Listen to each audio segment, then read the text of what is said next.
today I'm going to be painting on wood using gouache. So I've bought some wood little plaques and you can see that I've already drawn out my little sketch of a bear, and I'm going to be using Turner acrylic gouache to colour this in. I applied clear gesso to my wooden canvas before I started the painting to give the surface a bit more of a rough tooth to it. You're supposed to leave it to dry overnight, so make sure you do it in advance to make sure your canvas is dry. So I've been using gouache for a while now, and I really like it as a medium.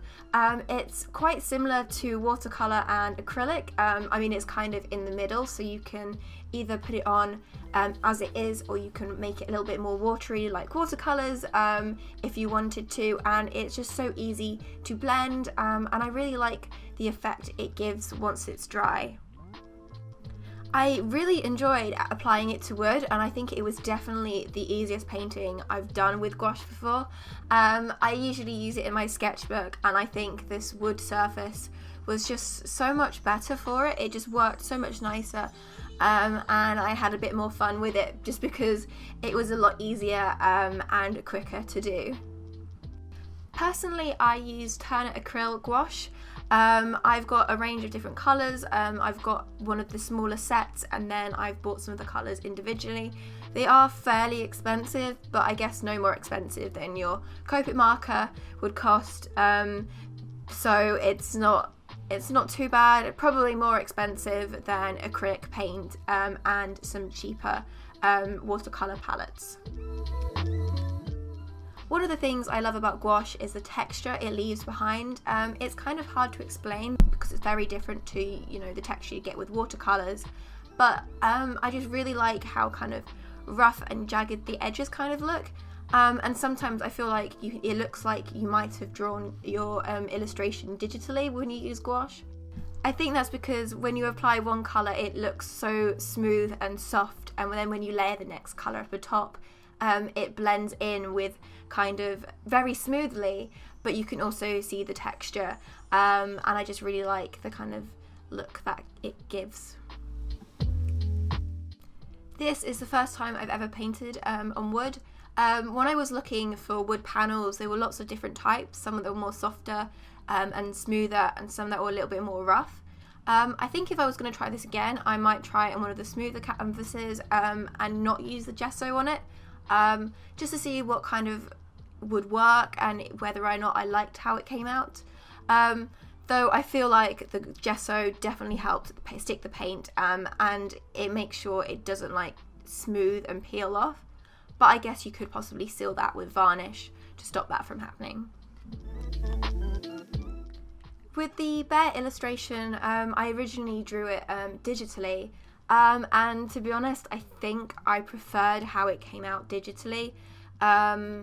The reason for that is I think when I use paint, it's just a little bit more difficult to get control, and I just prefer drawing digitally usually, and I'm still a little bit inexperienced with using gouache. But I am happy with how it came out. I just think I prefer the original sketch, so I might go and redraw it digitally and see how it comes out. But I did like how this did come out. You know, I don't dislike it, I don't hate it. I just think there's some things that can make it a little bit better, which you can't really change because, you know, I can't just press the undo button and undo something. One thing I did notice while I was doing this, that the gouache, when the paintbrush was too wet, it would kind of leak over the edges, and it would kind of go into the wood grains, just smearing the image a little bit. I think I did a good job of hiding these mistakes because I managed to make it look like fur, but I think there were some bits that I wish were just a little bit more perfect, and didn't have those mistakes. But maybe that's what I should be looking for when trying to create more mistakes like this, to make it part of the illustration, because that's what the wood texture is like. But personally, I kind of wish it didn't do that.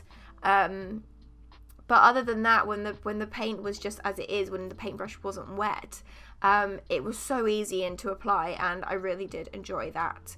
I feel like you just need to make sure your paintbrush isn't soaking wet when you apply it, especially now near the edges of your drawing.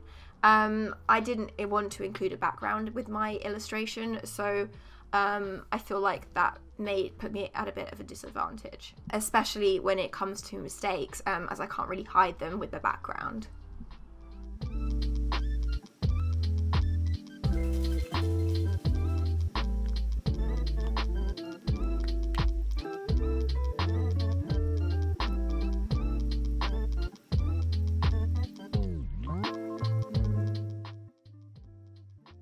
Thank you so much for watching this video. I hope you enjoyed it. So this is what my finished illustration looks like.